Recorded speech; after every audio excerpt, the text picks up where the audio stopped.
বার্থডের দিন রাত 12টায় কেক না কাটলে ঠিক মজা হয় না। তাও যদি আবার এরকম বর আর ননদের তরফ থেকে সারপ্রাইজ পাওয়া যায় তাহলে তো আর কথাই নেই।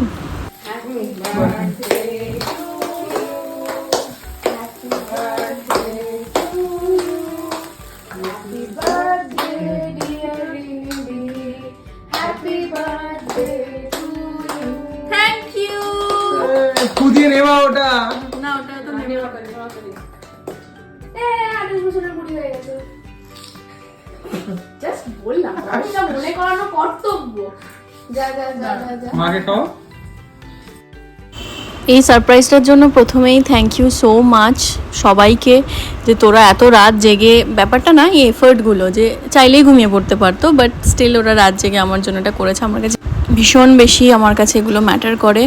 তো যাই হোক, তারপরে এই গিফটটা তো আরোই আনএক্সপেক্টেড ছিল।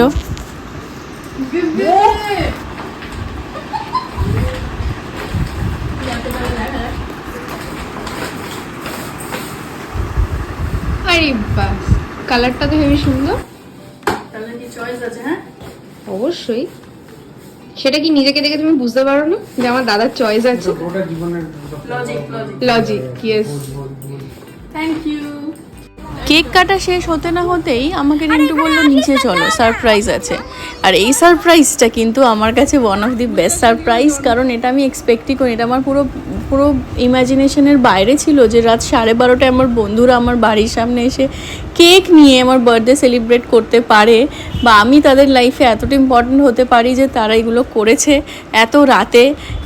আমি ভাবতে পারছি না, এটা আমার কাছে এটা ভীষণ বড় পাওয়া। তো লাভ ইউ গাইজ। আর সব থেকে বড় থ্যাংক ইউ আমি নিশানকে দেবো, কারণ যে এত রাতে গাড়ি চালিয়ে ওদের নিয়ে এসছে।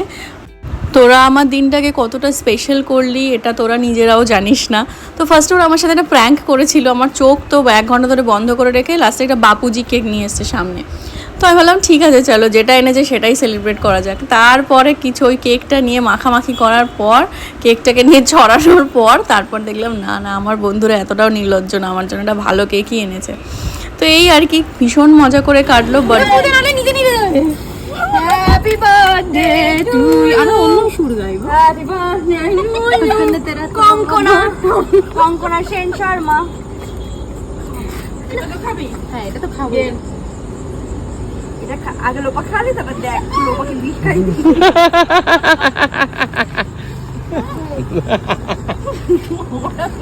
ঠোঁটে হ্যাপি বার্থডে রাগা রাখনা তো।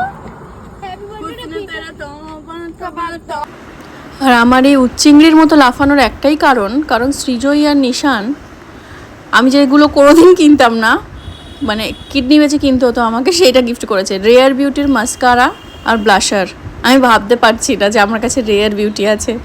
তো চল, থ্যাংক ইউ সো মাচ তোদেরকে, আর প্রত্যেককে থ্যাংক ইউ সো মাচ যারা আমাকে উইশ করেছো।